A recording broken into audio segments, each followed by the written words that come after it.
श्री हरीश चंद मीना। धन्यवाद सभापति महोदय, जो आपने मुझे आज रेलवे विभाग की अनुदान मांगों पर चर्चा में भाग लेने का मौका दिया। महोदय, भारतीय रेल देश की एकता और अखंडता का प्रतीक है। भारतीय रेल का विस्तार समय की आवश्यकता के अनुसार बिना पक्षपात के जनहित को ध्यान में रखते नीतिगत मापदंडों के अनुसार हुआ है। विगत 10 सालों में भारतीय रेल के विस्तार की दिशा बदली गई। ये जनहित को, क्षेत्र के विकास को ध्यान में न रख के कुछ और मापदंडों पर किया जा रहा है। उसकी मैं चर्चा बाद में करूंगा। सबसे पहले मैं मेरे क्षेत्र की, क्योंकि रेल मंत्री महोदय विराजमान है, कुछ मांगे रखता हूं। महोदय, मेरे निर्वाचन क्षेत्र में जो जिला मुख्यालय है टोंक, अजमेर से नसीराबाद टोंक होते हुए सवाई माधोपुर रेलवे लाइन 2015-16 के बजट में स्वीकृत है। स्वीकृत बजट की 10 साल हो गए, काम शुरू नहीं हुआ। मैं आपसे प्रार्थना करता हूं महोदय, ये काम जो स्वीकृत है इसको अविलंब आप शुरू करेंगे, जनता को राहत देंगे और हमारे जो पिछड़ा हुआ जिला टोंक है उसको देश के विकास में भागीदार बनाएंगे, ऐसी मैं आपसे आशा करता हूं। इसी तरह महोदय, 2011 के बजट में स्वीकृत धौलपुर से सरमथुरा, सरमथुरा से गंगापुर रेल लाइन का गेज परिवर्तन एवं उसका विकास सुनिश्चित है। वो कार्य शुरू हो गया सर, अभी धौलपुर से सरमथुरा तक पहुंचा है। सरमथुरा से गंगापुर का काम शुरू भी नहीं हुआ, जबकि ये काम 2026 में समाप्त होना था ठेके के मुताबिक। जो काम शुरू नहीं हुआ इस साल तक, वो 2026 तक कैसे वो समाप्त होगा? मैं आपसे अनुरोध करता हूं उसका संज्ञान लें और जो भी नियम अनुसार काम है उसको करवाएं, ताकि हमारी जनता को राहत मिले, हमारे पिछड़े क्षेत्र को विकास में भागीदारी मिले। इसी तरह महोदय,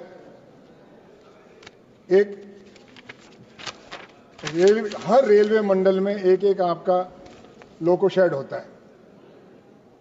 कोटा रेलवे मंडल है सर, जिसके अंदर मेरे गंगापुर जंक्शन और सवाई माधोपुर जंक्शन आते हैं। उसमें उसका रेल जो है लोको शेड तुगलकाबाद दिल्ली से संचालित है। तुगलकाबाद है सर, ये नॉर्थ वेस्टर्न रेलवे में भी नहीं आता। तो जहां का पात्र है वहां दें, वहां जगह है। गंगापुर जंक्शन में सर 450 एकड़ रेलवे विभाग की जमीन खाली है। पहले लोको शेड, जब स्टीम इंजन होते थे, लोको शेड था, आपकी संपत्ति है, वो खुर्द-बुर्द हो रही है, जनता कब्जा कर रही है, उसका कब्जा लीजिए और उसको जनता के हित में लगाइए। जो प्रस्तावित कोटा मंडल की रेल मंडल का जो डिपो है उसको वहां खोला जाए, लोको शेड को। मैं आपका आभारी होऊंगा सर। उस 450 एकड़ जो जमीन है रेलवे विभाग की, उसमें रेलवे विभाग केंद्र सरकार द्वारा संचालित ITI शुरू कर सकती है। उसमें आपके कर्मचारी, उनके बच्चे पढ़ेंगे, क्षेत्र की जनता के बच्चे पढ़ेंगे और जो वहां से तकनीकी शिक्षा लेके लोग बच्चे हमारे पास होंगे, आपके रेल विभाग में नौकरी करेंगे। आपको भी फायदा होगा, क्षेत्र को भी फायदा होगा, जनता का भी विकास होगा। ऐसी मेरी आपसे प्रार्थना है। महोदय, बहुत बार कहा जाता है कि हमने बहुत सारी ट्रेनें जो बंद कर दी थी कोरोना कार्यकाल में, उनको कई कुछ स्थानों पे आपने चालू कर दी है। मेरे इलाके में वो जो ट्रेन कोरोना में बंद हुई थी, वो एक भी चालू नहीं हुई। मैं आशा करता हूं निष्पक्षता के साथ, गुणवत्ता के आधार पर क्षेत्र की जो जायज मांग है उनको आप पूरी करेंगे। आपसे देश को बहुत ज्यादा आशा है सुनेगी। इसी तरह महोदय, कुछ स्टेशन है सर, कोटा से जो ट्रेन चलती है, कोटा के बाद सबसे बड़ा रेलवे स्टेशन अगर आप दिल्ली की तरफ आए, सवाई माधोपुर जंक्शन है, जो जयपुर को जोड़ता है, एक लाइन है, उस पर एक भी ट्रेन नहीं रुकती है। उसके बाद गंगापुर जंक्शन है सर, जो एक ट्रेन वहां से आती है अजमेर से वाया जयपुर होते गंगापुर तक आती है, दौसा होते हुए, उसका ठहराव नहीं है। उस 175 किलोमीटर की ट्रेन ट्रैक पे अजमेर, दौसा, गंगापुर सिटी एक डेमो ट्रेन चलती है सर 24 घंटे में।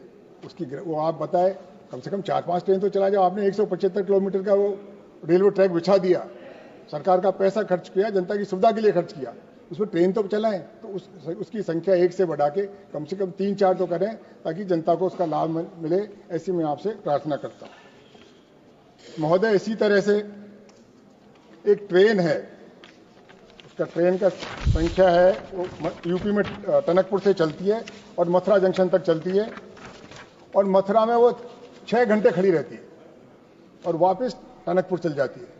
महोदय, इस ट्रेन को मथुरा से आप कोटा तक बढ़ाएं, उसी 3 घंटे आएगी, वापस चली जाएगी। मथुरा के टाइमिंग में कोई फर्क नहीं पड़ेगा। जनता को, मथुरा की जनता के बाद भरतपुर की जनता को, बयाना की जनता को, हिंडौन की जनता को, गंगापुर की जनता को, सवाई माधोपुर की जनता को और कोटा की जनता को इसका लाभ मिलेगा। रेलवे की आय बढ़ेगी, जनता को लाभ मिलेगा, क्षेत्र में विकास होगा। ऐसी मेरी आपसे प्रार्थना है, इस ट्रेन को आप बढ़ाने की कृपा करें। महोदय, एक ट्रेन थी जयपुर में सांगानेर से, जयपुर सांगानेर मालपुरा होते टोडा रायसिंह जाती थी। ये ब्रिटिश काल से जा रही थी। उसको आमान परिवर्तन के नाम पे, गेज कन्वर्जन के नाम पे उस ट्रेन को सन 1993 में बंद कर दी गई थी। अभी भी वह जमीन आपके उसमें है, कब्जे में, रेलवे विभाग के पास है, रेल की पटरी है, वो जमीन है, उस पर कृपया दोबारा ट्रेन चालू करें और हमारी जनता को इसका लाभ मिले, ऐसी मैं आपसे प्रार्थना करता हूं। महोदय, एक चीज मेरी समझ में नहीं आई अभी तक।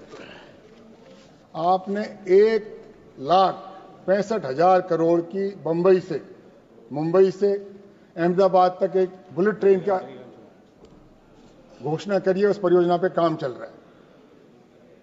जैसा मेरा मानना है सर, मुंबई से अहमदाबाद की दूरी 435 किलोमीटर है, 435 किलोमीटर है और 24 घंटे में सर मुंबई से अहमदाबाद के बीच में 50 ट्रेन चलती हैं। उसमें शताब्दी भी है, उसमें इसका दुरंतो भी है, डबल डेकर भी है और उसमें ये वंदे भारत भी है। वंदे भारत तो दो है सर, मुंबई और अहमदाबाद के बीच में।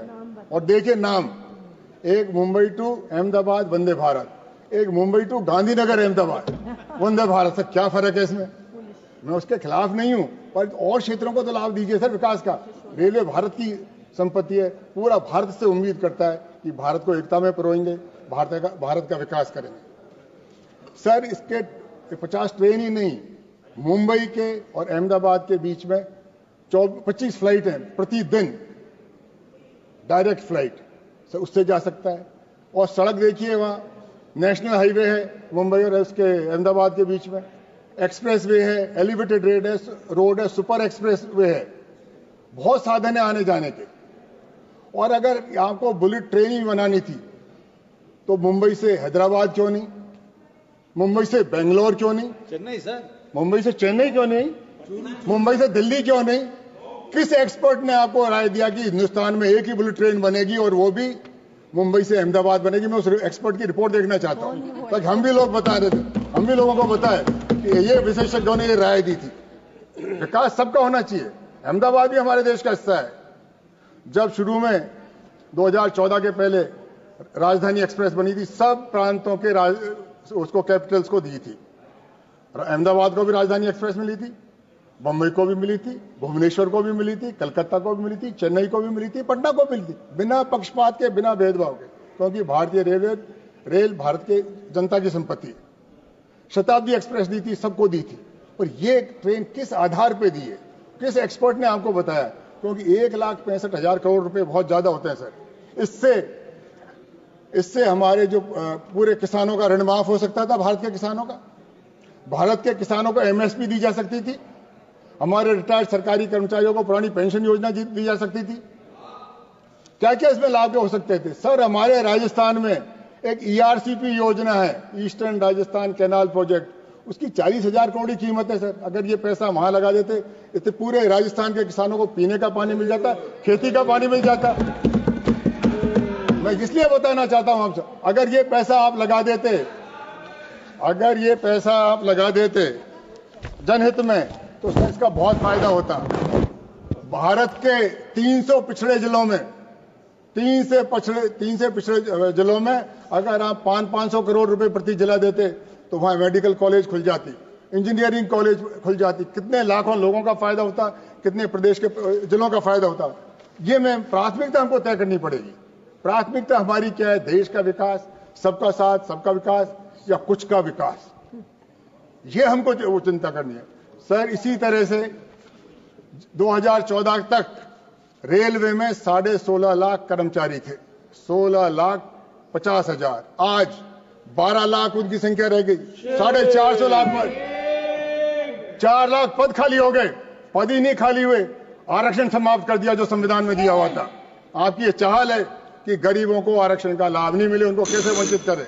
सर प्लीज मेरी प्रार्थना और है सर कि रेलवे के जो स्टेशनों का आप आधुनिकीकरण कर रहे हैं, रेलवे के स्टेशनों का अधिकरण कर रहे हैं, मॉडर्नाइजेशन के नाम पे क्या बड़े बड़े मॉल मिल रहे हैं, उसको किसको देंगे आप? बड़े बड़े सेठों को देंगे। जैसे हवाई अड्डे दे दिए आपने, जैसे हमारे बंदरगाह दे दिए, जैसे हमारे सड़क, उसका लाभ उसमें क्यों नहीं आप आरक्षण नीति लागू करते, ताकि हमारी देश की संपत्ति में हमारे देश के हर आदमी का भागीदारी हो और गरीब का नंबर सबसे पहले आए। ये मेरी प्रार्थना है सर, और मैं नियम के हिसाब से कह रहा हूं। और रेलवे मंत्री महोदय बहुत ही संवेदनशील है, समझदार आदमी है, ये गरीब की आवाज सुनेंगे, ऐसी मेरी प्रार्थना है।